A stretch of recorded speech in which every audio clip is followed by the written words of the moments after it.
Hello guys, শুভ সকাল। সবার কি সবার কি অবস্থা? আজকে আবার এই যে একটা রান্নার ভিডিও ছাড়লাম, দেখি কি অবস্থা। এই যে এখানে লবণ দিছি, এই যে আজকে মাখা জোকা ট্যাংরা মাছ আলু দেওয়া চটচড়ি করে। এই যে দেখছেন ট্যাংরা মাছ। এই যে এখানে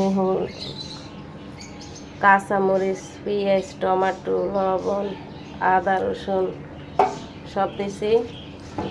এই যে ভাবছিলাম যে মাইকা জুকা রান্না করে, এরপরে দিব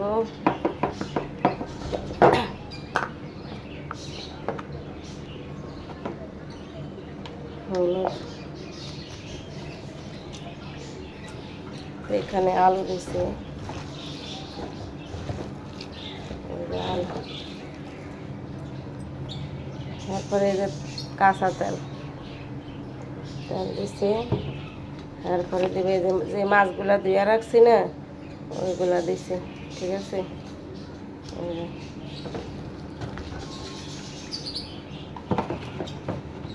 মরিচ দিই নাই টেনে, অপায় মরিচ দিলাম। এই মরিচ তো কেমন হয়েছে ট্যাংরা মাছটা আলু দিয়ে চচ্চড়ি করুন।